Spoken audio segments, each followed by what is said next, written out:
Greetings of the day, everyone. Ladies and gentlemen, today we are here to experience this spectacular display of thoughts in the Roundtable Conference. I would like to invite Mrs. Amna Mirza, Dr. Amna Mirza. She is an social entrepreneur, curator of ideas, who is currently working with Associate Professor Sarvanda Naidu Center for Women Studies. She is the recipient of Godfrey Phillips Golden Awardee Awards and Bharat Nirmal Award for Women Entrepreneurship, amongst other. She has been WOP Board's governor since its recipe and curator of Vox People Debate. Please give her a round of applause. धन्यवाद. Good afternoon, नमस्कार. आज एक बार फिर आप सबका valley of words international literature festival में स्वागत है. Without further ado, we will be beginning with a much awaited and a very important segment, that is National Education Policy, the Vice Chancellors Roundtable. जो सभी साथी जो कि इस समय हमारे साथ ऑफलाइन रूप में व आगे जाकर हमारे इस सत्र को ऑनलाइन रूप से इस कार्यक्रम को देखेंगे, पुनः एक बार फिर आप सबको नमस्कार. आप सबका स्वागत है. Warm greetings and welcome everyone to this very important round table. कार्यक्रम व सत्र के उद्घाटन व शुरुआत करने से पहले हम आपको बता दें कि इस समय हमारे साथ नेशनल एजुकेशन पॉलिसी एक बहुत ही रेवोल्यूशनरी इम्पॉर्टेंट रिफॉर्म व पॉलिसी डॉक्यूमेंट है देश की शिक्षा को देखते हुए. जब भी हम किसी देश के राष्ट्र निर्माण की बात करते हैं, वहाँ शिक्षा एक बहुत ही अहम आयाम है. Whenever we look at the national development of any country, education is indeed something very important. And therein, today the significance of education is not just at the national level. अब आज शिक्षा केवल राष्ट्रीय स्तर पे नहीं, बल्कि किसी देश के लिए उसकी एक soft power, knowledge power, human resources से जुड़ा हुआ एक बहुत महत्वपूर्ण तत्व है. So education is a very important component in nurturing the soft power, the human resources amongst others. And within this entire milieu of national education policy, talking about national mentoring mission, national professional standards for teacher, flexible education curriculum, there's an important focus, that is how education will be the route towards a knowledge society. किस प्रकार शिक्षा एक ज्ञान आधारित समाज का निर्माण करेगी, वो एक बहुत अहम मुख्य बिंदु है अगर मैं राष्ट्रीय शिक्षा नीति की बात करूं. और साथ साथ जब आज पूरा विश्व में मंथन हो रहा है कि किस प्रकार से नए ज्ञान की ज़रूरत है, तो उस परिस्थिति में राष्ट्रीय शिक्षा नीति हमें भारतीय ज्ञान परंपरा के अंतर्गत कुछ नए प्रस्ताव भी प्रस्तुत कर रही है. इन्हीं बातों के साथ मैं अपनी बातों को विराम देती हूँ और मैं भी एक शिक्षक होने के रूप में अब जो आज हमारे साथ इतना सर्वश्रेष्ठ पैनल है, उनके साथ राष्ट्रीय शिक्षा नीति के अंतर्गत विचार विमर्श व मंथन की हम शुरुआत करेंगे. So everyone, once again let's get into the deliberative mode for on a very significant topic, national education policy, the vice chancellors round table. And yes, let's get together to know more about the significant educational academic revolution which is happening right now. कुछ तालियां हो सकती हैं आप सबकी ओर से everyone. धन्यवाद. और मैं आप सब से एक बार कार्यक्रम सत्र की शुरुआत से पहले पुनः एक बार फिर अनुरोध करूंगी, यदि आप हमारे जब सत्र में हैं तो सोशल मीडिया पर वाओ लिट फेस्ट में हमें ज़रूर टैग करें, और जो भी जो अच्छे बिंदु हैं, अच्छे विचार हैं, उनको social media, new media platforms के माध्यम से ज़रूर आगे साझा करें, ताकि देश में एक बात जानी चाहिए कि आज जब इतने गणमान्य गुरुजन हमारे साथ उपस्थित हैं, आज उनके ज्ञान के साथ किस प्रकार से देश में शिक्षा के विकास में एक नई नींव रखी जाती है. शुरुआत करते हुए मैं सबसे पहले सत्र के जो चेयरपर्सन साहब हैं, मैं उनको आमंत्रित करूंगी. I like to first invite on the very distinguished chairperson for this session, respected आदरणीय N Ravi Shanker ji, former Chief Secretary of Uttarakhand with several years of administrative experience and most important experience, that is Principal Secretary of Higher Education of the state. N Ravi Shankar sir, मैं आपको प्रणाम करती हूँ, स्वागत आपका. और अब मैं अध्यक्ष की अनुमति के साथ जो आज हमारे साथ बहुत ही विशेष पैनलिस्ट हैं उनको आमंत्रित करूंगी. Sir, do I have your consent to invite all my panellists? Thank you. So now, with the consent of our chairperson, I now invite on our very distinguished panelists. We are delighted to have amongst us Professor Surekha Dangwal, ma'am, Vice Chancellor of the Doon University, Dehradun, Uttarakhand. She has also been head of Department of English, Modern European and other foreign languages at HNB Garhwal University, Srinagar, and with remarkable more than 3 decades of years of teaching and research experience. Ma'am, pranam, स्वागत आपका. तालियां हो जाएं professor Surekha दंगवाल. इस समय आमंत्रित करना चाहेंगे मंच पर आदरणीय डॉक्टर राजेंद्र दोभाल सर को. He is the Vice Chancellor of Swami Rama Himalaya University, and yes, of course, sir has played some very important role as former Director General, Uttarakhand State Council for Science and Technology, Government of Uttarakhand, and he comes with a decade of exceptional experience in diverse fields. Sir, once again, namaskar, स्वागत आपका. मैं बताना चाहती हूँ, Dobhal sir is also one of the Board of Governors for Value of Words International Literature Festival. तो एक बार फिर तालियों के साथ आइए, स्वागत सर का. मैं इस समय मंच पर आमंत्रित करना चाहती हूँ आदरणीय professor Sanjay Jasola ji, currently the Director General in Graphic Era Deemed University, Dehradun, founding Vice Chancellor of Graphic Era Hill University for 3 terms for about 10 years. He has also been Dean Academics, Dean School of ICT in Gautam Buddha University, and he has 3 decades of experience in teaching, research, academic administration. Professor Jasola, pranam, स्वागत आपका. And sir, स्वागत. And आप सबकी तालियों में मुझे कुछ कमी दिख रही है. प्रोफेसर जसोला को हम स्वागत करते हैं.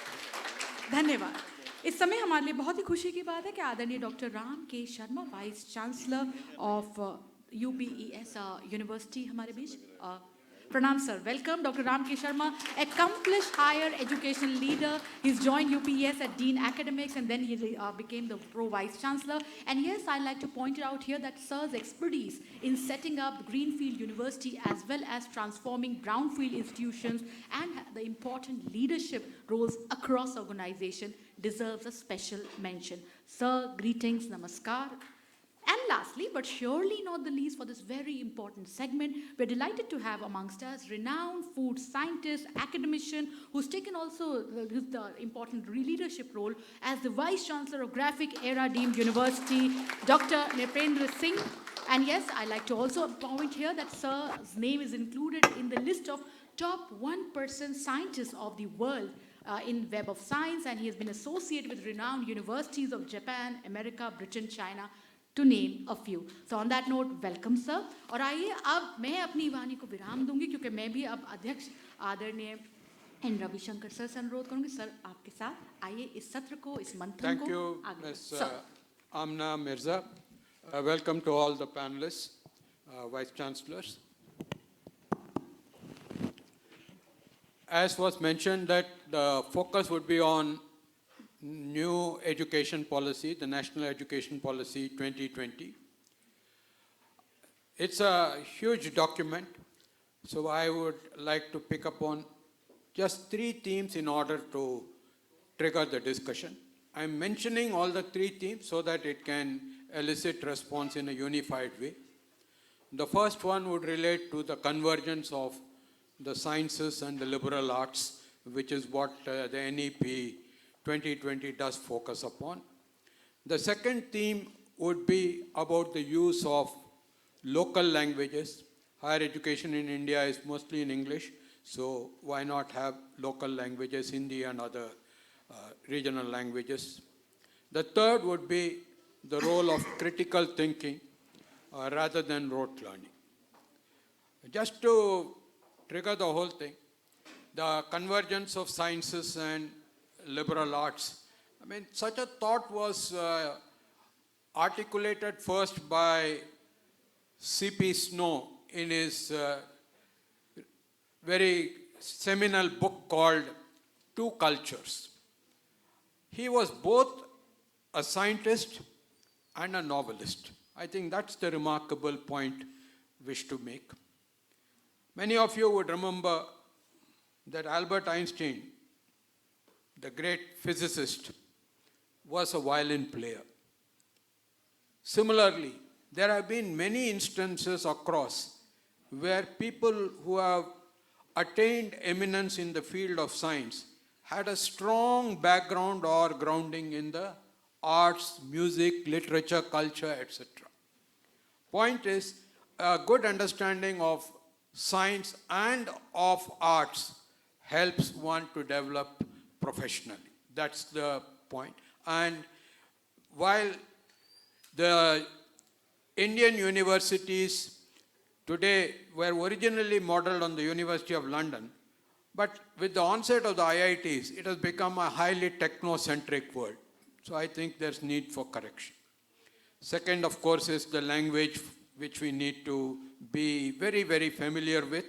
Having a language, Hindi or Bangla or Tamil or any such thing would be very important for people to express themselves. So higher education, which has been predominantly in English, why not move on to other language? Third is, Indian education has been predominantly rote learning. So why not give space for critical thinking? And these were the things.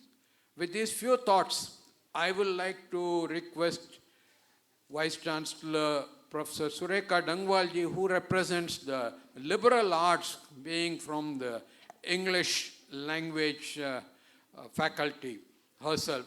She would be able to elaborate on her views in the context of a university. Thank you so much, Sri Ravi Shanker ji. We all are here to discuss about national education policy, and national education policy is as Amna already said, is a metamorphosis and a revolutionary step by Government of India. We all have implemented this policy with its letter and spirit in Uttarakhand state since 2022-23 session. One session is already over, and now this NEP in higher education is in its third semester. As Sri Ravi Shanker ji was talking about liberal arts and science, the whole academic flexibility is the core of this national education policy. Earlier it was a sharp compartmentalization of knowledge, and knowledge itself is called disciplines, and disciplines means disciplines. You have to be there within the structure of that particular discipline. Now it is through our generics, through our AECC ability enhancement courses, we have every kind of liberty and flexibility to choose the subjects from the liberal arts, the subjects from the social science. And if we talk about in Indian context, because I'm from a language background, I can say that we never give respect to social sciences in India. And the need to talk about moral science, the need to talk about other kind of things, the ethics and all, the core, the problem is that we have not been able to keep balance between science and social science. Now through this national education policy, we will have an opportunity to talk about social sciences, to teach social sciences and to learn social sciences in the form of languages, in the form of economics, in the form of ethics, in the form of generic electives, and lot of other choices are there. For example, in Doon University, we are teaching Tamil, Telugu, Bengali, because our faculty members are there from every nook and corner of India. It is a pan-Indian faculty and students in Doon University. And at the same time, we are teaching Garhwali, Kumauni, Jaunsari, and again 5 foreign languages that we have converted into certificate courses also, and graduation, post-graduation and PhD programs are also there. So the students of science are very, very interested to take Garhwali, to take Tamil as their AECC courses. So with this academic flexibility, and the second point quickly, because the panel is of the 5 people, the second point we were talking about the Matribhasha, that we can teach in Matribhasha, and that the study proved that a student in its early childhood being taught through the motherhood he or she is comfortable with. His science or his critical thinking can be better than any imposed language, and especially the foreign language, that is English. So with that imposed mode of teaching is now absolutely eroded, at least not eroded, but discouraged in the national education system in our early childhood days. The one thing I like about this national education policy is Indian knowledge system. Well, lot of things are already there available, but we need to have evidence-based policies and research to understand the existed knowledge. We used to say that it was there 5,000 years back, it was there 10,000 years back. But to apply for the 21st century society and students, we need to do some evidence-based research to prove that this kind of knowledge is already with us and it is applicable in 21st century as well, be it science, be it social science, be it astronomy, and a lot of other fields are there. So now the students are understanding, and again the middle school, that is the 5+3+3, that kind of structure is there, and they are also learning about their epics, be it Ramayana or Mahabharata or Jatak Katha and lot of other things. So we are going away from those nursery rhymes, rotten structure, which every KG student need to cram and learn, and then, expressing themselves, and parents are forcing them to say those nursery rhymes in front of everyone. So I feel that it will encourage the critical thinking in national education policy. And quickly, I will talk about the cluster use of infrastructure through national education policy. Government of India have lot of program like Stuti, the synchronized maximum utilization of your labs, of your equipments. It is not always there that if Doon University is fortunate enough to have a huge grant from Government of India and very good grant from Government of Uttarakhand, but our labs, our library, our infrastructure, our auditorium should be used to the 10+2 schools also. And for this, Doon University has opened the door in its weekends, in Saturday and Sunday, for the schools located in Deepnagar, the nearby area of Doon University. And I saw those students who were learning basic computers in our labs. They were so enthusiastic, they were so happy to learn it. The outcome is clearly visible there. So I feel that with academic flexibility, with this 1-year certificate course, 2 years diploma, and then 3 years honors, and then 4 years, 3+1 for research, it is for everyone. This national education policy is for everyone, and it is rooted, as our Honorable Prime Minister used to say, ye jad se aur jagat tak ki yatra ki nayi education policy hai. On one hand, you have to be rooted with your culture, with your tradition. On the other hand, you have to use science, technology, everything. और जितना ऊंचा उड़ सको, पूरा आसमान आपका है, लेकिन पहले आपको through your mother tongue and through your roots, पहले आपको अपने area को समझना है.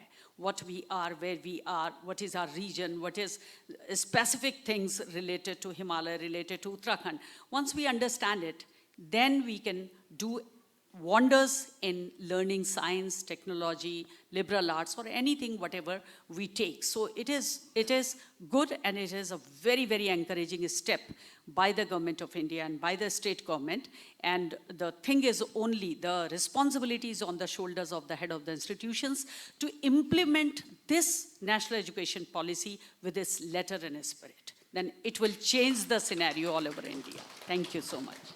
Thank you, Professor Dangwal. I would now like to shift gear to the science side. Professor Ram Sharma will be able to give the perspective from the science side. Thank you. So, see, taking a step back, I think, and asking this question, what is the purpose of education, right? Purpose of education, whether it is primary education or higher education, purpose of education is to create people who could lead a meaningful life, people who are happy, people who kind of live in a society, can talk and kind of interact with others, have empathy, and can solve problems to kind of earn a living, and so on.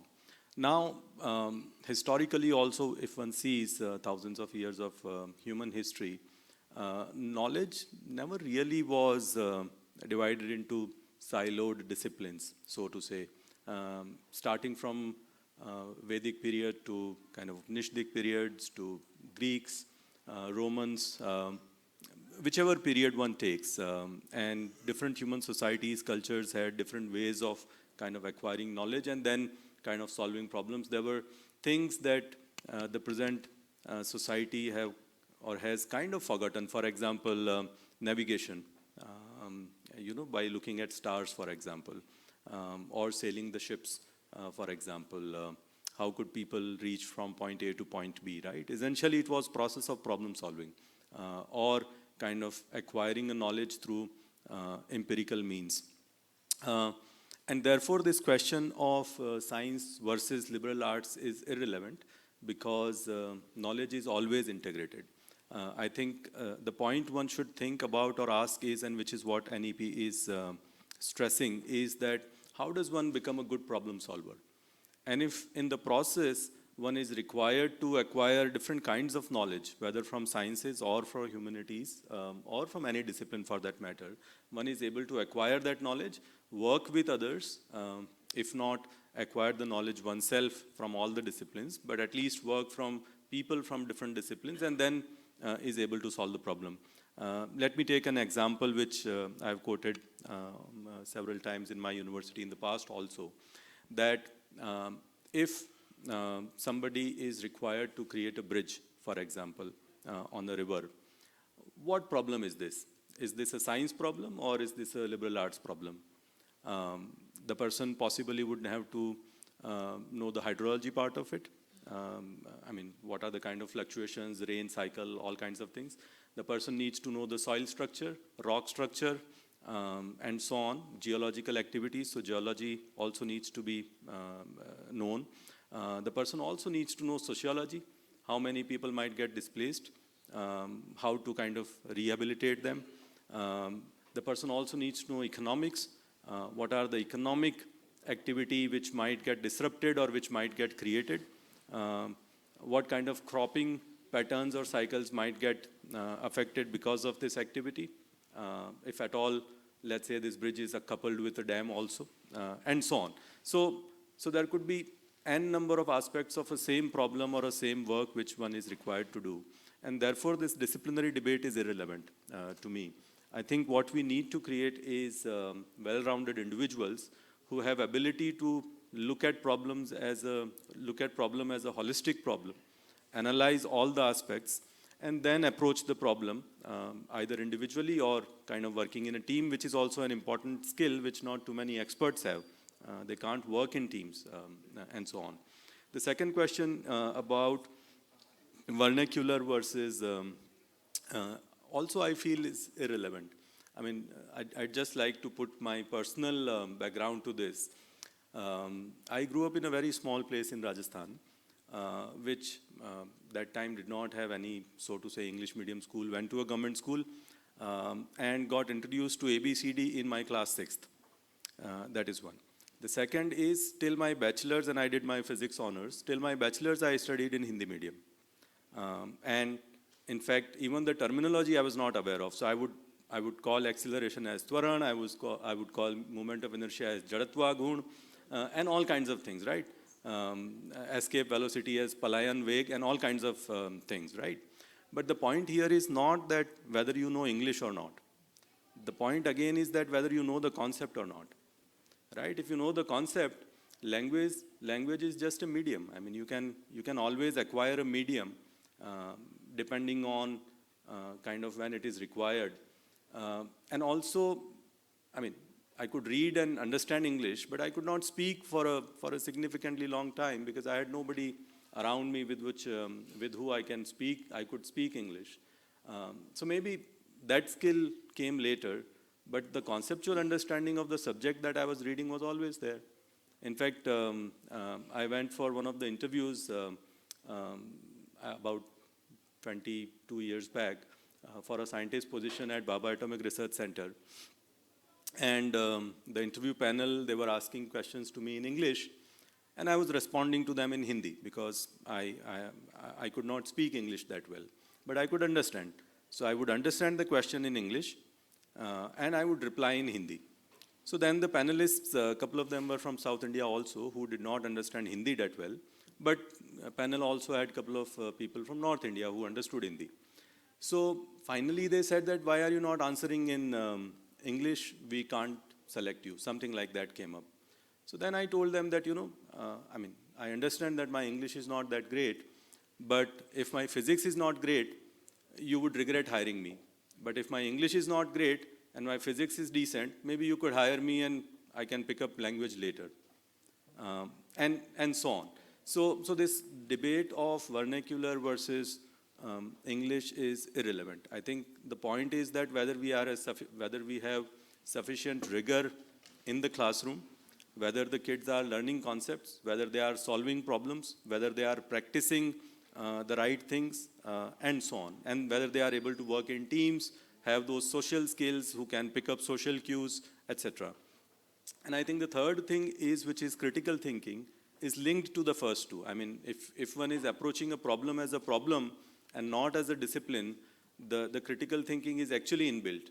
Critical thinking is not something which is taught kind of standalone kind of individual thing. Critical thinking is developed while you approach a problem, and then while approaching a problem, one breaks down the entire process and layer by layer uncovers the answer, and that is critical thinking. And then in the process, one kind of finds out through primary or secondary research as to whether somebody else has done it in the past, what were the results, success or failure, because in academia there is no kind of failure, because failure also is a result, success also is a result, and so on. And with that approach, if one is working, then critical thinking is inbuilt into the entire process.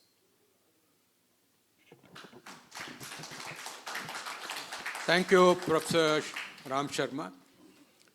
COVID-19 had given us a wonderful example of a scientific solution through artful handling. And that spelt a lot about the way of communicating with the masses. Recently, within our state, we had the Silkyara tunnel problem. How to tide over it from an engineering solution, but at the same time keeping the tempo of communication with people. Dr. Dobhal has been through his career in the field of communicating science and technology for societal issues. I'm sure he can bring a new flavor to it. देखिए, जो previous question था आपका, तो पहली बात कि मैं new education policy को मैंने पढ़ा है पूरा. इसमें कुछ भी ऐसा नहीं है जिसको हम कहें ये खराब है, क्योंकि ये कस्तूरी रंगन जी की चेयरमैनशिप में बनाया. He is a well read person coming from a very rural background. और जो अभी तक पैनलिस्ट ने बताया, मेरे दोस्तों ने, कि लैंग्वेज बैरियर ये पहले भी नहीं था. हम सब, मुझे याद है कि I use to go to the schools जहाँ मेरे पेरेंट्स की ट्रांसफ़र होती थी. और मेरी शुरुआत एक बहुत अच्छे अंग्रेजी स्कूल से हुई, और अचानक उनका ट्रांसफ़र एक जगह जखोली में हो गया. वहाँ गढ़वाली में पढ़ाते थे टीचर. और उस एज में मुझे हार्ट अटैक से होने लगी कि मैं फेल हो जाऊंगा. और कुछ टीचर हमारे, उस समय यूपी का ज़माना था, तो मेरठ से आते थे, मुजफ्फरनगर से, बड़े अच्छे टीचर थे. तो माइनस को नफ़ी बोलते थे और प्लस को जमा बोलते थे. और मैं थोबर्न का और लखनऊ के एक अंग्रेजी स्कूल का पढ़ा हुआ बचपन से. मेरे फादर बख्शी के तालाब में थे और मैं जखोली चला गया. लेकिन हमने फिर भी पढ़ा, यूपी बोर्ड में पढ़ा. भयंकर हिंदी होती थी, जैसे आपने बताया राम ने. वो आज भी है. अच्छा टीचर उसको अपनी लैंग्वेज में पढ़ाता है. ये आप पे है, आप उसको, यहाँ के बच्चे विदेश की विश्वविद्यालयों में जाते हैं, पढ़ते हैं.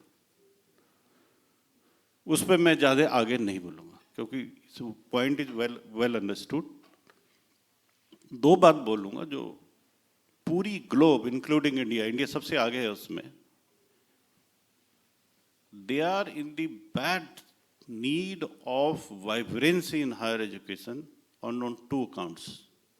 Number one, how to convert your knowledge into economic power. Be how? Through entrepreneurship. That's the mantra of today's education policy.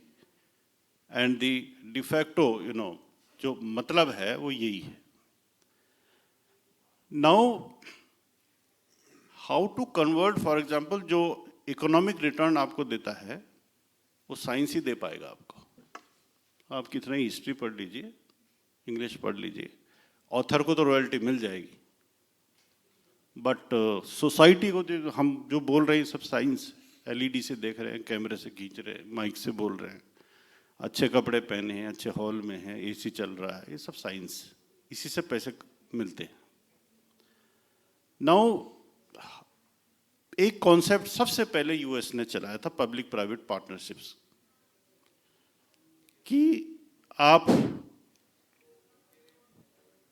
Industry को आपके अपने साथ मिलाइए यूनिवर्सिटी सिस्टम में. The best example generally I site is that of John Hopkins university in the USA. जो गया होगा आपको पता होगा, तमाम आज जो आप हार्ट के स्टेंट, बीटा ब्लॉकर्स, शुगर के मेडिसिन, तमाम उन्होंने एक एक्ट होता था बेडॉल एक्ट, उसके अंदर डेवलप करी. 21st century drugs are developed by the John Hopkins. How? Industry से एग्रीमेंट कराया साइंटिस्ट का, और पहले ही डिसाइड कर लिया 5 year डाउन द लाइन आपका ये बनेगा, और उसकी royalty entire project team use to go to that biotech cluster, और वो वहाँ के प्रोजेक्ट लीडर हो जाते थे. ठीक है, वो वहाँ कमाएंगे. तो पब्लिक प्राइवेट पार्टनरशिप का मतलब the role of industries into the research. दोनों आप समझ रहे, दोनों पैसे लगाएंगे. हमारे यहाँ क्या होता है, डेवलप्ड वर्ल्ड में 86% of the capital investment is done by the private partners and 14% by the government. हमारे यहाँ उल्टा फिगर है. हमारे यहाँ 80-90% तक सरकार देती है, 10% कहीं से इंडस्ट्री लगाती है. नाउ ये बहुत अच्छा चला अप टू 2000 तक. उसके बाद क्या होने लगा, उन लोगों ने, इंडस्ट्री वाले को तो क्विक बक्स पे, they believe in the quick bucks. They went to the eminent professors in the US, says we have a readymade solution. एक दवाई है, आप एक प्रोजेक्ट थ्रो कर दो फेडरल गवर्नमेंट को, वो पैसे हम बांट लेंगे, प्रोडक्ट मार्केट में है. और जब ये अनर्थ हुआ पूरा स्कैंडल, तो 2003 में the vice chancellor of the California university happens to be the editor of the top science journal called New Scientist. He wrote and breakthrough editorial, जिससे पूरे यूएस कांग्रेस में झगड़ा हो गया. He wrote, how can there be a synergy between a public and the private institutions since their core values are altogether different? एक professor है, मेरे साथ ही प्रोफेसर बैठे हैं, इनकी एक फिक्स सैलरी, ये दिन रात पढ़ाएंगे, पर उनको तनख्वाह पे स्केल सरकार ने फिक्स किया हुआ, इनकम टैक्स काट के आपको मिलता है. लेकिन उसका ड्रीम होता है कि मैं टॉप क्लास नॉलेज अपने बच्चे को दूं, अच्छी से अच्छी लाइब्रेरी में जाके पढ़ूं, विदेशों में जाऊं, अपने देश की अच्छी फैसिलिटीज़ में जाऊं, ट्रेंड हूं और बच्चों को पढ़ाऊं. और बहुत खुश होता है. एक अच्छा प्रोफेसर की बात कर रहा हूं, उनकी नहीं जो धूप सेकते रहते हैं. ऐसे भी हैं, ज़्यादातर ऐसे हैं जो कि नेतागिरी करते हैं, धूप में लेटे रहते हैं, कुछ कहो तो अखबारों में छपा देंगे आपके खिलाफ, तो आप उनको कुछ बोल भी नहीं सकते. एक प्राइवेट इंस्टीट्यूशन का आदमी नॉलेज आपको फ्री में कुछ भी नहीं बताएगा, दिन भर हूँ हाँ करेगा, खाएगा पिएगा सोएगा सब कुछ करेगा, लेकिन बताएगा कुछ नहीं. तो इसने Christopher Scott wrote for the first time in the New Scientist in the editorial that there can not be A synergy, how can there be a synergy between a public and a private? And then a book came, Rescuing Science from Politics, published by the Oxford, यहाँ है, नटराज इधर रखी होगी. और उसने 10 cases निकाले billions of dollars के, जिसमें स्कैंडल निकला. सो ये थ्योरी भी खत्म हुई जो हमारी इस एजुकेशन पॉलिसी में हाईलाइटेड है कि इंडस्ट्री को आप लाइए अपने साथ.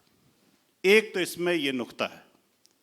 और दूसरी एक बात कह के मैं खत्म करूंगा कि इसी से एंटरप्रेन्योरशिप आनी है, इसी को सिस्टम से एंटरप्रेन्योरशिप आनी है. अब एंटरप्रेन्योरशिप उसको नहीं कहते कि आपने स्वेटर बुन ली, आपने मेरे लैंग्वेज में कि आपने अचार डाला, आपने पापड़ बना दी, आपने घी निकाला. दिस इज नॉट, ये दिस इज कितना चलेगा. एंटरप्रेन्योरशिप हमेशा, माना आप हल्दी भी बेचते हैं तो एक अच्छा खरीदार पूछता है इसमें कर्क्यूमिन है कितना. आपको पता है जो हल्दी है वो, उसको हमारे शास्त्रों में कहा गया है कि जो हल्दी खाएगा वो कभी मर भी नहीं सकता, बीमार पड़ नहीं सकता. तो हम तो 3 बार दिन में हल्दी खाते हैं, तो हम बीमार क्यों पड़ते हैं?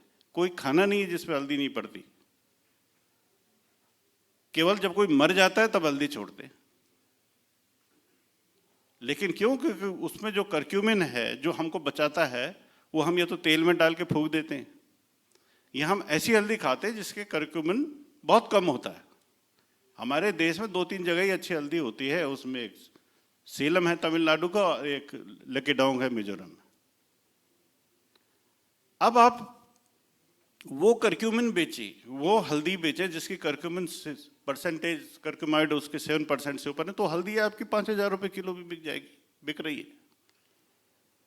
नाउ द एंटरप्रेन्योरशिप, अगर आप हल्दी की भी कर रहे हैं तो कितनों को पता है कि मुझे इसकी कर्क्यूमिन लेवल कहाँ लानी है, मैं क्यों खरीदूंगा इनकी हल्दी, क्या है उसमें. और होशियार लोग कर्क्यूमिन को सोर्स में निकाल देते हैं, और जो पीला पाउडर बचता है वो आप बाजार में खरीदते हैं और कहते हैं हम तो हल्दी खा रहे हैं, सब दूध में मिला के पी रहे हैं, होता कुछ नहीं है. मेरा कहने का मतलब ये है कि आपको एंटरप्रेन्योरशिप, अगर आप अचार भी बना रहे हैं तो उसमें प्रोबायोटिक्स देखिए, हल्दी बेच रहे हैं तो कर्क्यूमिन देखिए, वो वाला जमाना है.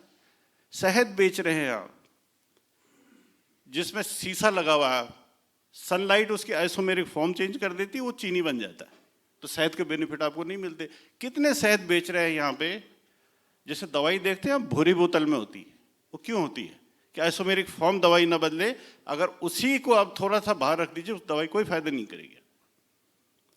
तो मेरा कहने का मतलब ये, इस तरीके का एंटरप्रेन्योरशिप इन्वायरमेंट किस यूनिवर्सिटी में है? किस यूनिवर्सिटी में IPR प्रोटेक्शन पढ़ाया जाता है? किस यूनिवर्सिटी में इंक्यूबेशन सेंटर है? तो मेंटर कौन है उस पर?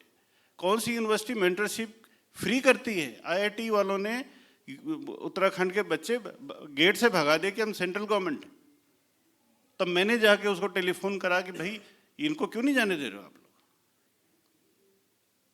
कहाँ मेंटरशिप है? कहाँ पे प्री फिजिबिलिटी एनालिसिस पढ़ाई जाती है? माना बाल काले करने की दवाई कोई बनाता है, मैं ज़्यादा एक्सीट नहीं कर रहा हूँ, मैं बंद कर दूंगा, ठीक है, कि बाल को ऑर्गेनिक तरीके से काला करना है. नाउ टेक्नोलॉजी मैनेजमेंट में पढ़ाया जाता है कि बेटा जहां बाल सफेद होंगे वहीं बाल काले करने वाला बिकेगा. गंजे के देश में कंगे नहीं बिकते. तो ये तो मैं हल्का एग्जांपल दे रहा हूं, लेकिन एक टेक्नोलॉजी मैनेजमेंट पूरा एक सब्जेक्ट है जो किसी हमारे कंट्री में किसी IITs में नहीं पढ़ाया जाता. IIT रुड़की ने शुरू किया, बंद कर दिया, ठीक है. तो ये एक पूरा ecosystem, right from conceiving an idea to industry का इकोसिस्टम. आई एम अफ्रेड कोई भारतीय विश्वविद्यालय, हालांकि एजुकेशन पॉलिसी में बोलता है, लेकिन विश्वविद्यालयों को चाहिए कि उस इकोसिस्टम को बनाए. अब आप एक छोटा सा, अगर आप परमिट करें, आप मेरे से पूछोगे आप अपने विश्वविद्यालय में क्या कर रहे हो, तो मैंने एक लड़का हार्वर्ड से बुलाया है एंटरप्रेन्योरशिप का, जो इस पूरे साइकिल को करता है. बहुत मुश्किल से आया, बायोकॉन ज्वाइन किया था उसने. वो मैंने उसको यही चैलेंज थ्रो किया है, मैं कुछ नहीं जानता, मेरा एक काम है, I will give you the all facility, funds, room, faculty, but you start right from conceiving an idea to product and give all facilities. Let us see what happens. Thank you. Thank you. Thank you, Dr. Dobhal. Dr. Sanjay Jasola represents a university. So I'm sure, sir, that many of the points that were raised by Dr. Dobhal, specifically entrepreneurship, the fostering of ideas and nurturing them from idea to product and commercialization may be within your remit. So you may like to elaborate on it.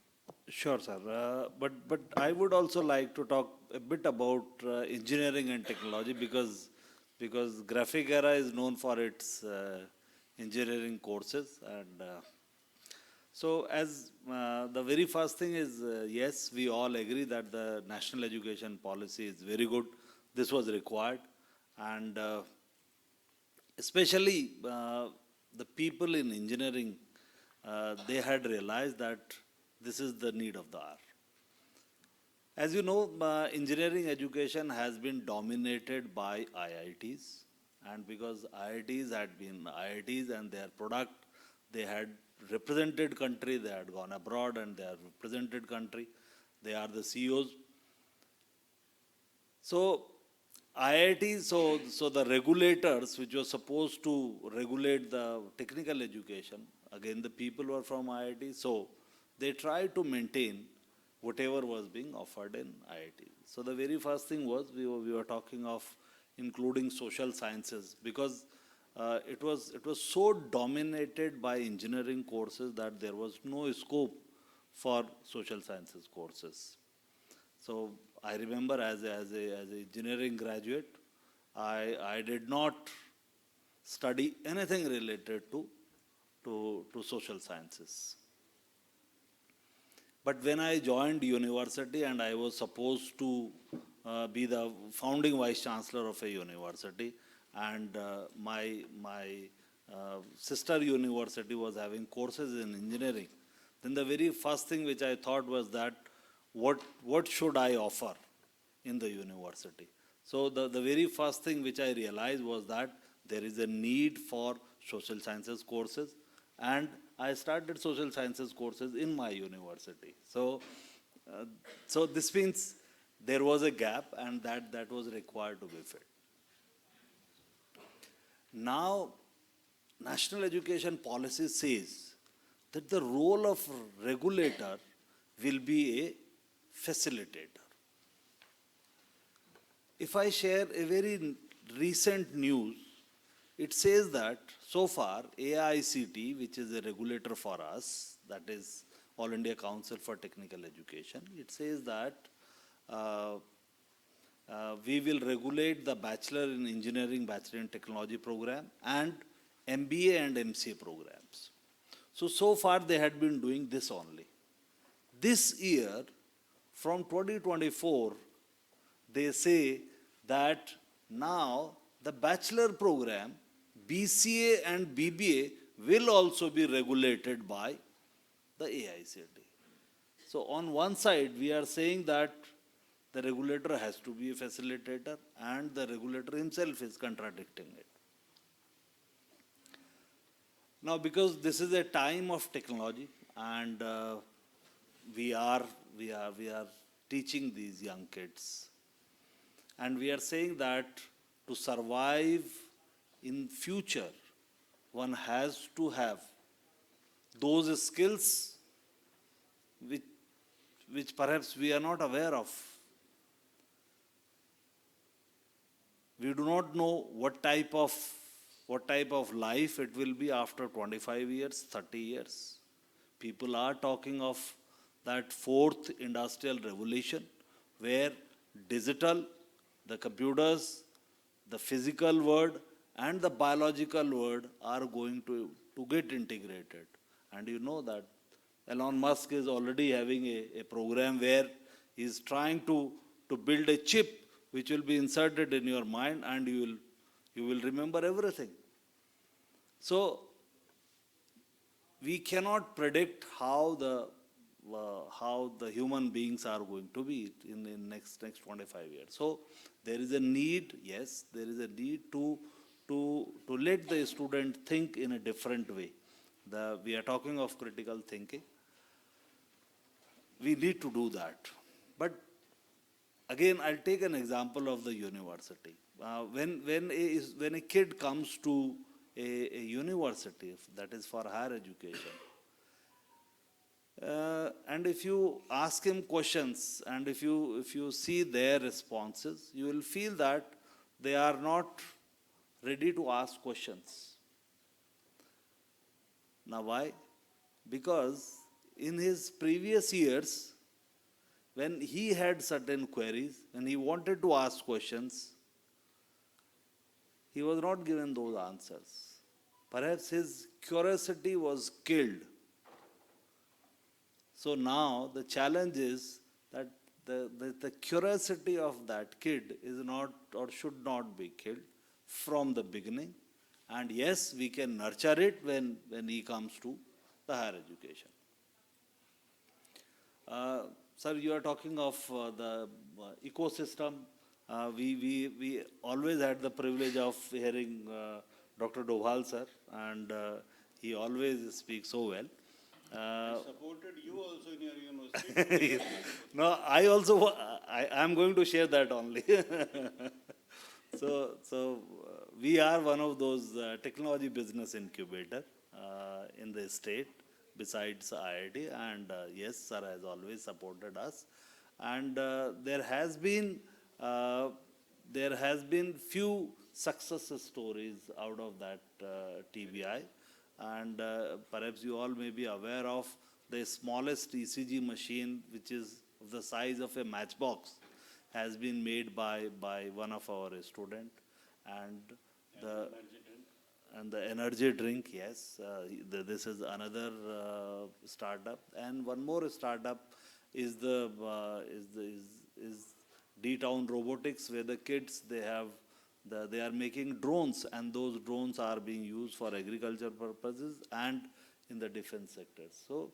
So we all agree that yes, we should not create job seekers, but job givers. Thank you. Thank you, Dr. Jasola. In recent times, you open the newspapers, you will find articles on artificial intelligence. So artificial intelligence finds application right from archaeology to astrophysics, meaning whether it is liberal arts or whether it is high-end sciences, it finds an application. I would like to hand it over to Dr. Narpindra Singh, who can then take this forward to talk about the convergence of arts and sciences and the other two topics. I would like to first discuss, Mr. Ravi Shanker ji mentioned that the medium of instruction should be the indigenous language. I had a long journey.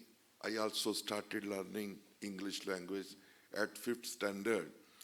And I was studying in government college and government school, and when I shifted the English language, and everybody in the school was studying in Hindi or Punjabi, and I took science in English, and my teacher was always saying, "Oh, Angrez aa gaya." The thing is, after that, I had multidisciplinary courses, studied a lot of multidisciplinary courses, and I will tell you the examples how I became a successful scientist and how I became the most cited scientist for the last 3 years by Clarivate Analytics. I shifted to England also on Commonwealth Scholarship, and many times, when I was speaking in English, suddenly I start speaking in Punjabi. And all my professors, they keep on saying yes, yes, yes, yes. And after some time, I was feeling that the answer should be no, but they're saying yes, yes. Then I suddenly, remind me that I am speaking in English, right, in Punjabi. I had the opportunity of working both in English-speaking and non-English-speaking countries. And I would like to mention here what would be the challenges in front of us in future. One is I was working as a visiting professor in China and also in Japan, in Osaka City University. the most difficult part in front of me in China and Japan was all the instruments, their software was in Japanese or Chinese language, like all the instructions, even my MS or Excel, they have all Japanese, and it was a great challenge. And Japanese people feel that they have done better than what they have done in the past because they have been only emphasizing on the Japanese language. The reason is all research material, all journals, all reading material is in English. So we should keep our emphasis on both the indigenous language as well as the foreign language. Now, why the indigenous language is more important? To have more understanding of the subject. You know, our kids have to translate English into Hindi or Punjabi to understand. To have a more understanding of the subject, the indigenous language are required to excel in research or to achieve innovations, to have the critical thinking, to have more knowledge about the research papers and books. They should also have a good command on our English language. This is very important. Second, we are talking about multidisciplinary approach. Ravi Shanker ji has already mentioned artificial intelligence, machine learning. I just gave you, we are emphasizing on that, like if you will find my search on Google, you'll find we are trying to link food science with AI, biomedical in AI, like we have very good facility at our medical, Graphic Era Medical Institute of Sciences, and we are working on how we can personalize the medicine using AI. We are linking to genome, we are linking to the symptoms of lung, we are linking to the symptoms of cardiovascular disease. We are trying, because we have a lot of data and we have very good people who are in artificial intelligence, machine learning. We are also trying to link it to metabolomics, means in plasma, what are the biomarkers? So that we can predetermine if somebody is going to have a cancer or how much risk it is. And if you're doing such type of studies, you should have the multidisciplinary approach. You should have the knowledge of biochemistry, you should have knowledge of microbiology, nutrition, biomedical sciences. That's why this NEP is excellent, where there is more emphasis on the multidisciplinary courses. But the challenge now, I would tell you what is the challenge. You know, you have to coordinate. It is not like just I will ask my student, okay, you need biochemistry, study this course. You need microbiology, study. No, this is not like that. We have to coordinate subjects. We have to integrate the subjects, keeping in view the capacity of the student and the knowledge required. Because if somebody is from arts, I will say, okay, start learning AI, you study this. No. We have to, it's a great, significant effort it would be required here to integrate different subjects into multidisciplinary course curriculum. This is very important. It's not an easy task. It requires a significant, the knowledge, significant effort, and very good experts to understand that. Second is, we are talking about concept. We want to have that our students should handle the real world knowledge, real world problems, right? They should have more creativity. They should handle the issues which are related to our, the nation or other world level problems, right?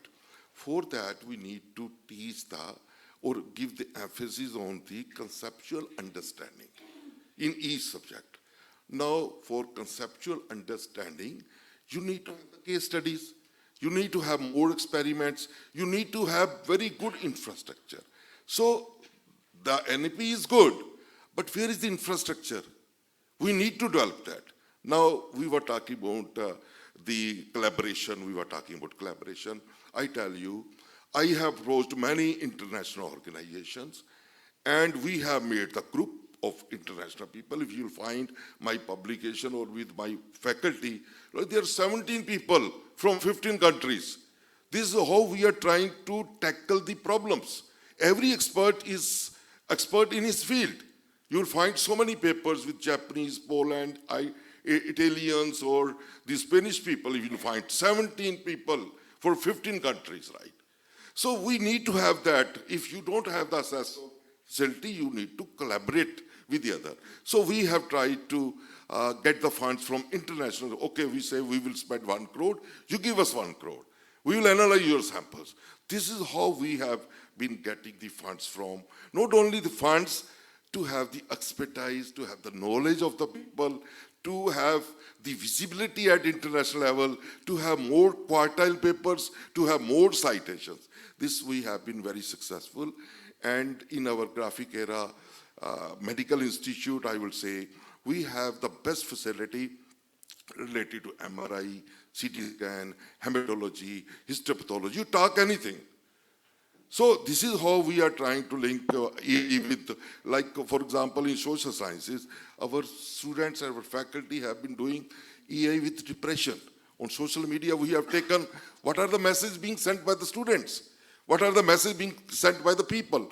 I will kill, I will shoot, I will afford all these the keywords we have used, and we have developed the software, and we have published 2-3 papers on how you can predetermine a person is going to be have a problem of depression. This is just like in medical, personal neutralized nutrition, personalized medicine. Now we have with national collaboration on metabolomics. I have already mentioned metabolomics means secondary metabolites. You analyze 10,000 chemicals in a material. Then we try to see which compound is more important from nutrition point of view, from medicine point of view, for treating a person right. So this is a very good program. NEP has done wonderful, but the thing is, there are great challenges in front of us to solve all these issues. And for that, we have to have joint hands to develop the infrastructure, facilities, right? If I purchase, for example, 1 crore equipment, it may be useful for 10 days. Why not the other people come and use that? So this is how we need to develop the infrastructure jointly so that our students can get good jobs and they can contribute to solve real world problems. Thank you very much. Thank you, Dr. Narpindra Singh. One more area of recent times is climate change. So climate change is an area where everyone has to collaborate, the point that was being made, and irrespective of country. And then climate change is not just science. There's a lot of social science involved in climate change, a whole social understanding. I mean, my hometown of Chennai was deluded recently, and now people are wondering what happened to all the lakes which were there 50 years ago. So I think there are a lot of things where the society has to have a clearer understanding of how to go forward. I would now like to hand it over to Ms. Amna Mirza. You have got all the inputs from the expert panel, 5 members here. Questions will be there, so you may like to take the questions, and whomsoever they would like to be questioned or seek the answer from, and maybe you can then round it up.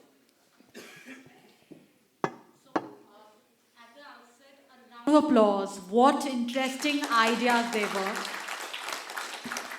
Indeed, very interesting ideas, looking at various dimensions of the national education policy in the bigger subset of how education can be the very significant medium for entrepreneurship, for knowledge creation, and above all, presenting a new milieu of Indian knowledge system in an innovative framework. Once again, a round of applause. Sabhi Gurujan ke liye zordar taaliyan. And yes, as with the permission of chairperson, the floor is now open. We'll have 2 short questions.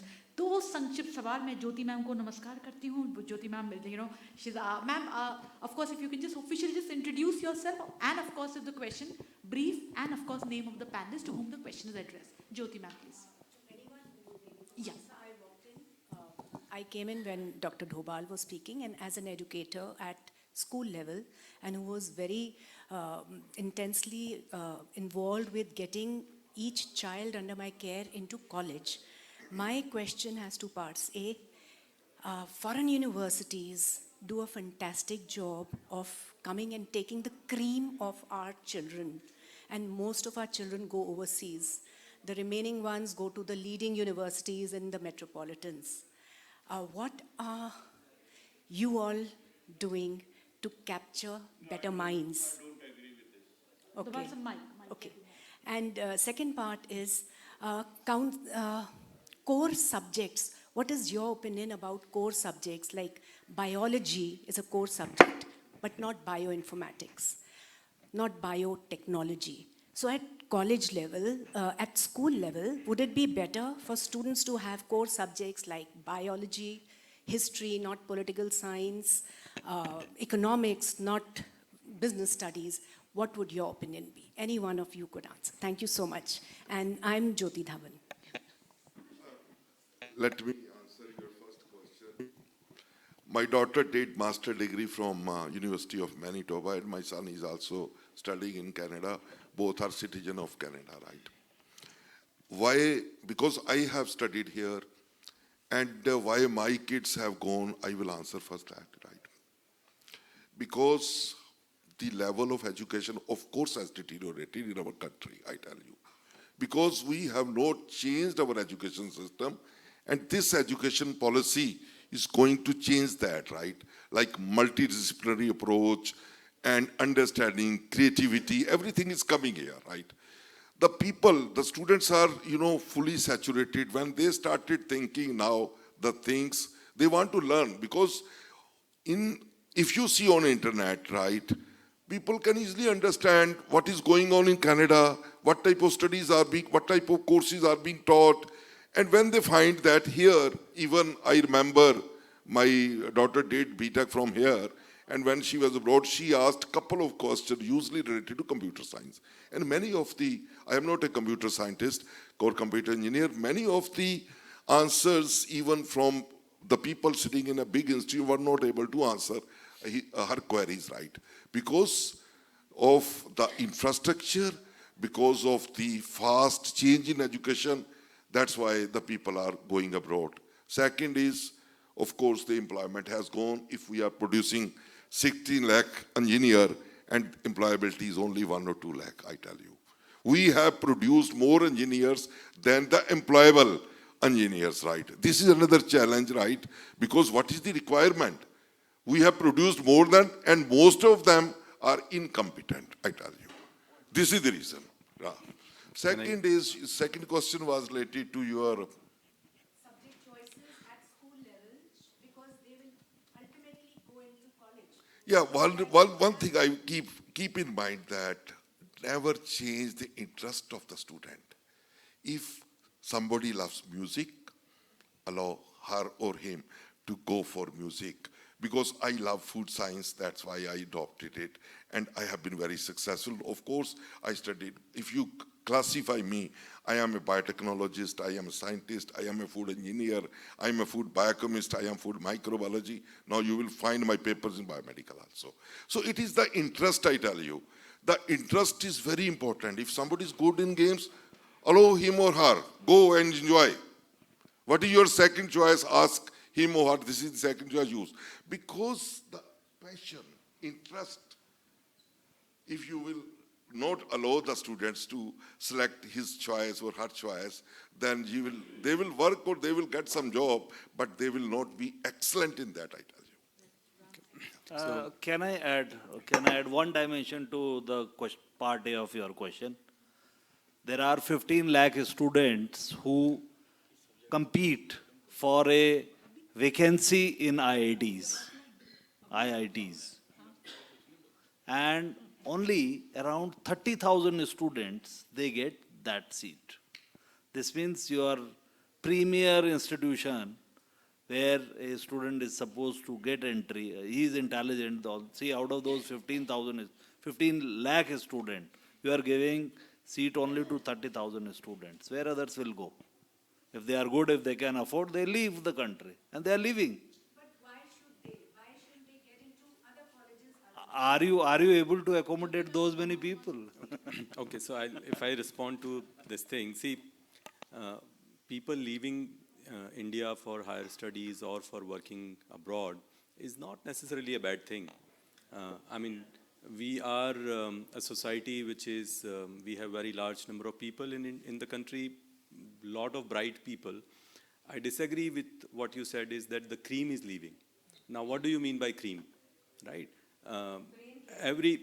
Brain drain is rather actually a very good thing for India. This is what I believe. If the brain had not drained, we would not have 8 out of top 10 CEOs of tech companies who are Indians or who did their schooling or education in India.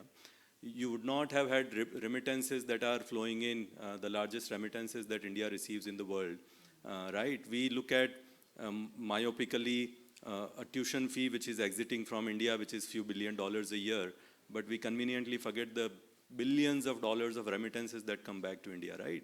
Also, we can't be hypocrite. In the sense, we can't be saying Vasudhaiv Kutumbakam and say that we will stay in India and not do anything for the world. If the world is one family, then how does it matter whether somebody is living in US or Germany or Australia or wherever, right? Also, you look at the world economy now. I was in Italy 15 days back. The population is aging. Population growth is negative. So also is Germany. So also is Japan. You look at the economies of the past, right?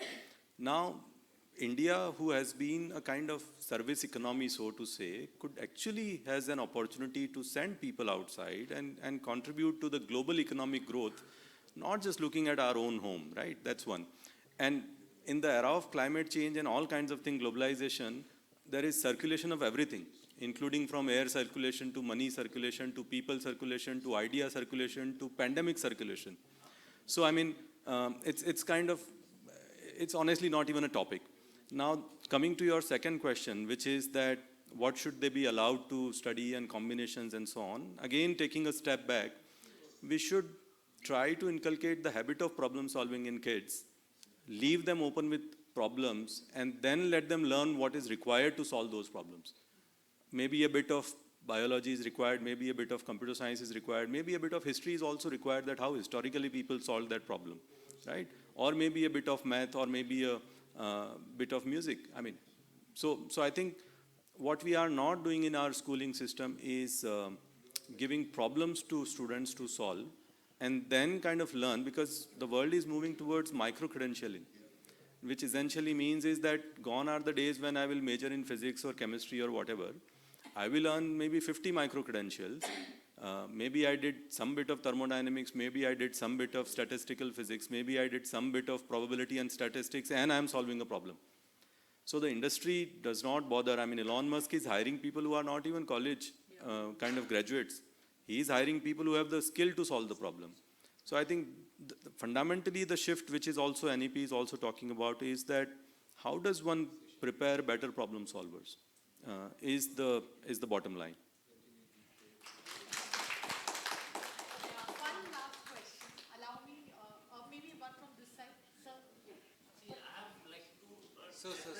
Aspect to my very I think my voice is okay. Thank you. So, see, one thing is like the NEP we are talking about. I've heard so much about in this session, but one thing which I think is missing. I don't know. I may be wrong, but at the very pre-entry level, preschool level, I mean, are we really making an effort to inculcate some civic sense into our students? You know, say something like our cultural sensibilities. How do we respect, the basic ethics? So this thing, I think, because in this country, this is greatly, missing. I mean, I go on a road in Delhi. I drive on a road. It's road rage. I mean, I am stressed, either listening to people's shouts and things like that. So I think this civic sense we need to be built up. And second aspect is not related to national NEP, but then what Dr. Dobhal was mentioning, the entrepreneurship part. See, I think geography doesn't define market forces. Market forces is a very devious thing. So, I mean, had it been like beauty product, fairness cream, sells most in this country. Had that been true, it would have sold most in South Africa. But it's not true. That's it. Thank you. देखिए, पहले मैं एक सवाल का जवाब दे दूं madam ज्योति का। देखिए, अगर आप कहीं जाते हैं दुनिया में, हिंदुस्तान किसी नेता के नाम से नहीं जाना जाता, किसी IAS अफसर के नाम से नहीं जाना जाता, किसी चीज़ से नहीं जाना जाता है। हम जाने जाते हैं अपनी स्पेस साइंस से, अपनी एटॉमिक पावर से, अपनी बायोटेक और IT पावर से। यही हमारी इकोनॉमी ड्राइव करती है। और स्ट्राइड्स इन एग्रीकल्चर साइंसेस, जो हम फूड सरप्लस, ये सारे के सारे एग्रीकल्चर के पूरे इकोसिस्टम में एक IIT का बच्चा बता दो मुझे आप पूरे इसरो सिस्टम में 2-3 IIT के हैं जिनको मैं जानता हूं, वो भी भाग रहे। अभी हमने चंद्रयान क्या क्या छोड़ा, सब सरकारी स्कूलों के पढ़े हुए, जैसे हम लोग यहाँ पे बैठे, कोई नहीं है इनका। एक minute, let me finish. You must move to, हम लोग साइंस से ही जाने जाते हैं हिंदुस्तानी, इसको घटा दो तो हम सांपों की नगरी हो जाएंगे। दूसरा मैं आपको बताना चाहता हूँ, यू मस्ट रीड हमारा जो यूनिवर्सिटी सिस्टम, ये छोड़ दीजिए Calcutta, Madras, Bombay university and Delhi university जो अंग्रेजों ने बनाई। क्लेमेंट अटली ने 46 में राधा कृष्णन जी को लेकर के फर्स्ट कमीशन बनाया था, हायर एजुकेशन कमीशन। उसमें हमारा जो, जिसको बाद में 59 के बाद UGC बोलने लगे, अब एक दूसरा नेशनल एजुकेशन कमीशन था पहला, UGC, अब तीसरे में ट्रांसफर होंगे हम लोग। सारे पहली उसने थंब लाइन बोली थी जो मैंने पढ़ा था और जो और जगह भी है, कि देखिए बात होती है यहाँ पे कि साहब हम 3 लाख ग्रेजुएट तो बायोटेक्नोलॉजी भी निकाल रहे हैं हर साल, 3 लाख से ऊपर। 15 लाख बायोटेक्नोलॉजिस्ट की जरूरत है और भर्ती हो रहे हैं 10,000 बच्चे। क्यों? They are not at par with their standards. Now the question is one punch line. भाई किसी कमीशन में था और मैंने वहां बोली तो सब मेरे विरोध में आ गए कि higher education is not meant for all. Higher education सबको परस्यू नहीं करनी चाहिए। आप छोड़ दीजिए बीच में, जैसे नई एजुकेशन पॉलिसी में एग्जिट प्रोविजंस हैं, अब नहीं होता तो छोड़ दीजिए। जबरदस्ती आप कोटा भेजोगे, फिर उसको जबरदस्ती IIT में निकालोगे, फिर वो IIT में फेल हो रहा है। मेडिकल में हमारे यहाँ फेल हो रहा है। मेरे को परसों 150 कॉपी मैंने कल देखनी है अपने हाथ से। नीट में टॉप रैंकिंग है और फिजियोलॉजी में फेल हो रहे हैं। क्यों?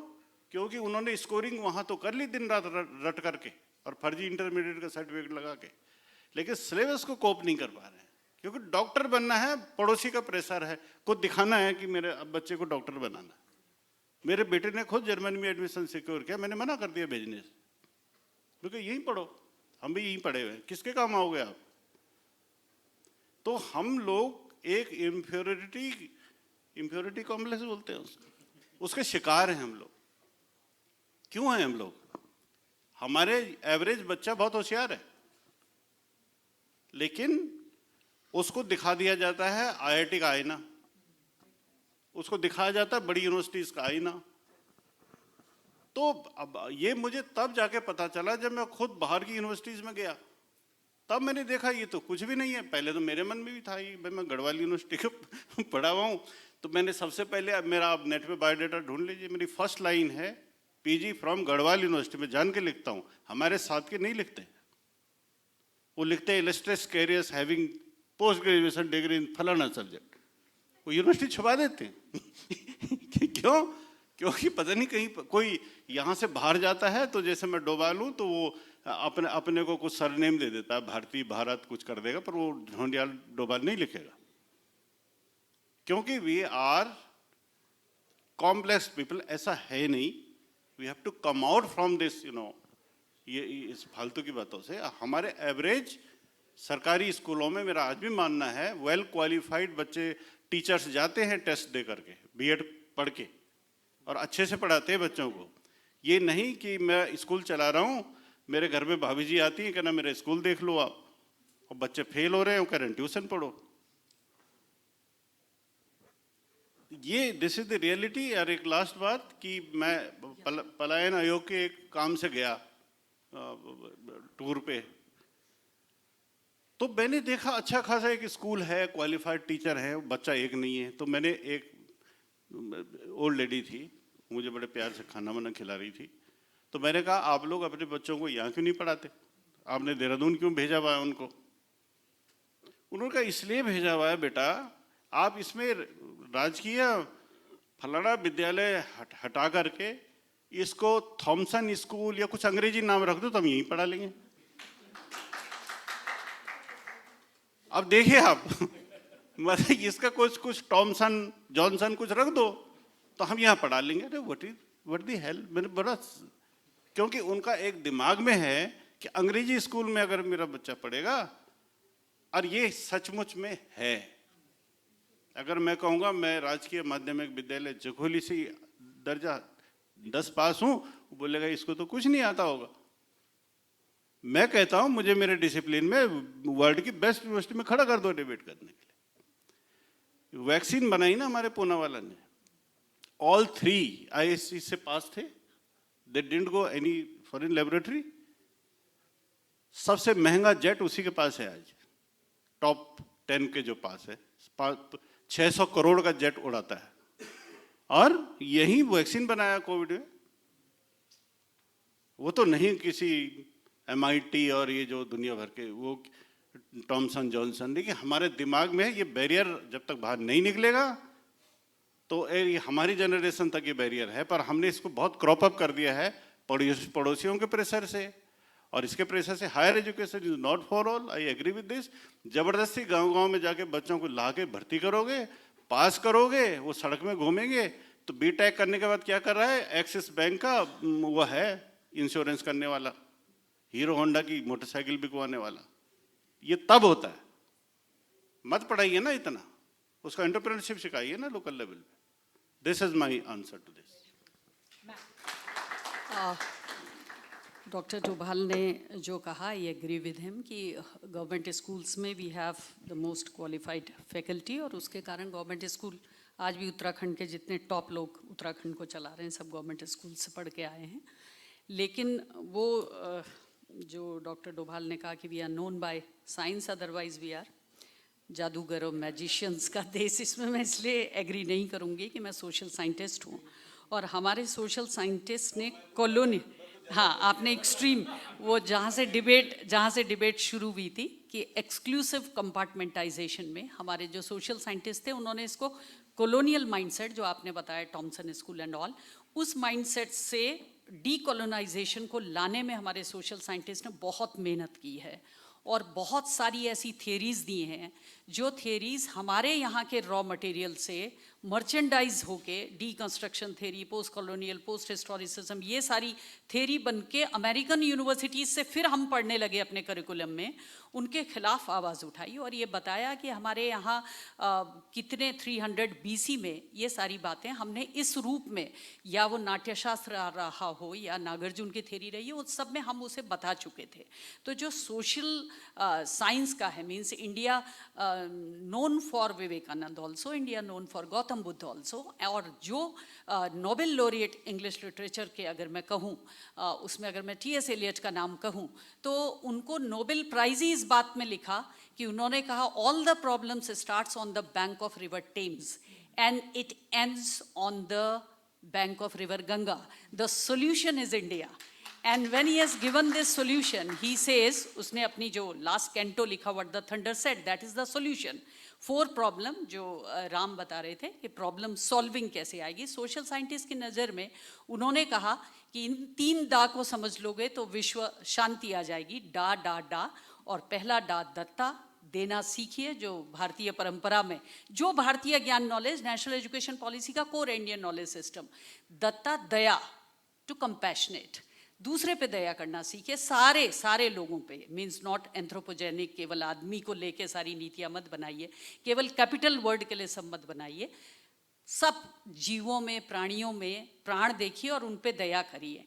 और तीसरा दाद दम्यते, टू कंट्रोल, कैसे एक फैमिली स्ट्रक्चर जो पूरे विश्व के लिए भारत की देन है कि एक परिवार से पूरे समाज को आप सर्व कर सकते हैं और उस परिवार की वैल्यू उसको समझिए, तो आप वो दम्यते पे चलेंगे और लास्ट लाइन वो लिखता है शांति शांति शांति, जो हम कहते हैं अंतरिक्षीय शांति, और उसके बाद वसुधैव कुटुंबकम G20 ने, इसलिए ऑनरेबल प्राइम मिनिस्टर ने कहा कि we are the solution.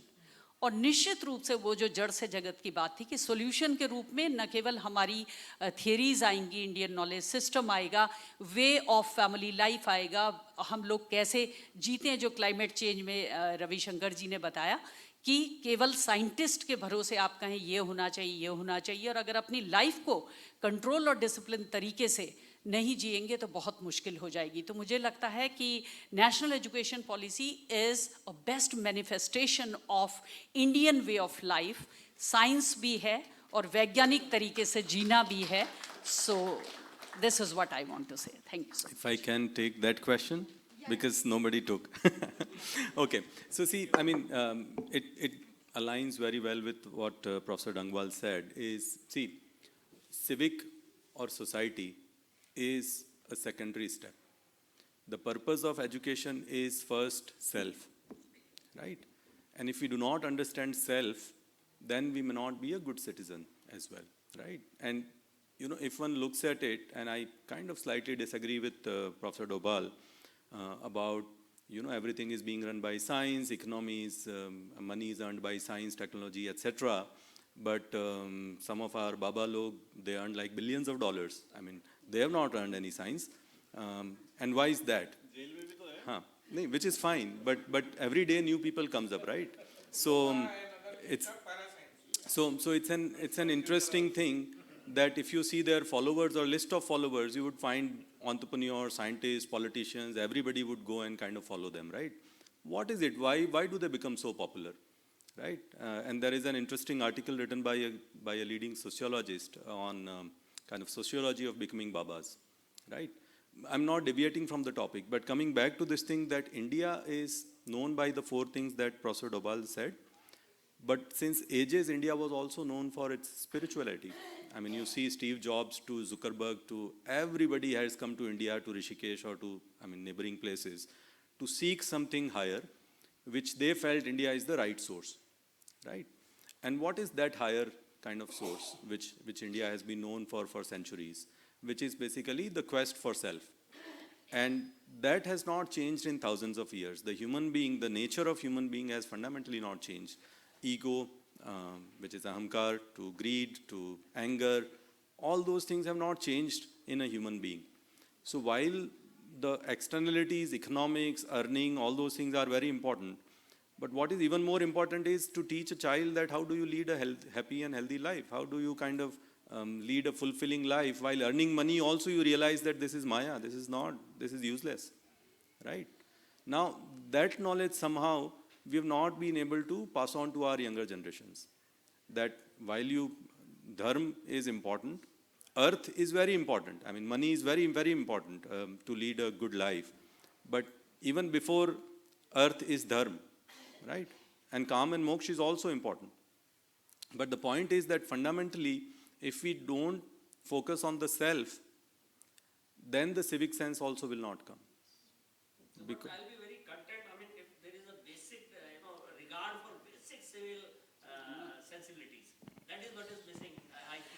Okay, allow me to come in here. समय को देखते हुए इस समय मॉडरेटर के रूप में मुझे ज़रा अपनी वाणी का उपयोग करना होगा और इतनी दिलचस्प, इतनी बेहतरीन ये चर्चा थी. Once again, सभी गुरुजन को हम यदि तालियों से इस समय, what an interesting curation at the Shabdavali Valley of Words International Arts and Literature Festival, National Education Policy, the Vice Chancellors Roundtable. Once again, gratitude so much. And yes, at this hour, I would like to invite on Rashmi Chopra ma'am. Ma'am, please join us and do the honors of presenting mementos to our very distinguished panelists. Because शिक्षा जो है, जो ज्ञान है, जो तालीम है, वो किसी भी समाज के, किसी भी civilization को आगे बढ़ाने का सबसे महत्वपूर्ण तंत्र है. और जिस प्रकार से मैम एक विचार आए, किस प्रकार से रवि सर ने, हमारे चेयरपर्सन सर ने पूरी एक रूपरेखा बांधी और किस प्रकार से हर पैनलिस्ट ने उस रूपरेखा में एक नया मोती जड़ा है. तो आज शब्दावली में किस प्रकार से वैली ऑफ वर्ड्स ने देश की जो ज्ञान की पूरी धारा उसमें नया एक बहुत बेहतरीन योगदान दिया है। हमारी डायरेक्टर मैम रश्मि मैम के लिए जोरदार तालियां इसी बात पर। और आप सबके अच्छे अच्छे विचार, पिक्चर सोशल मीडिया पे मैं हम सब इंतजार करेंगे @WowLitFest। जी हाँ, do tag us at WowLitFest on various social media platforms. Rashmi ma'am, please join us and felicitate our very distinguished chairperson, respected N Ravi Shanker sir, former Chief Secretary of Uttarakhand and Principal Secretary of the Higher Education of the state. N Ravi Shanker sir, thank you so much. तालियां हो जाएं। रश्मि ma'am, yes. हाँ बिल्कुल बिल्कुल। रश्मि ma'am अभी इधर से आना होगा। We like to thank our very distinguished panelist, Professor Surekha Dangwal ma'am, Vice Chancellor of the Doon University, Dehradun. Thank you so much, ma'am. Very important remarks, ma'am, from ma'am with respect to balance between natural science and social science. Once again, Rashmi ma'am, please be there with us as we felicitate Dr. Ram Sharma sir. Sir, thank you so much. Very interesting insights with respect to the entire domain of learning in the language. We like to felicitate the Vice Chancellor of Swami Rama Himalayan University, but most important, he is a reservoir of knowledge, Dr. Rajendra Dobhal. Sir, thank you so much. Sir विचारों में और बातचीत में आपसे कोई नहीं जीत सकता। We like to felicitate Professor Sanjay Jasola sir, the Vice Chancellor of the Graphic Era Hill University. Sanjay sir, thank you so much. And we express our gratitude to Dr. Narpindra Singh sir. Thank you so much, Vice Chancellor of. Thank you so much, sir. Thank you. And a group photograph. And what a beautiful round table indeed it has been. And we look forward to all your important insights. Do tweet with the hashtag WowLitFest. NEP, the Vice Chancellor's round table. Dhanyavad, sir. बहुत.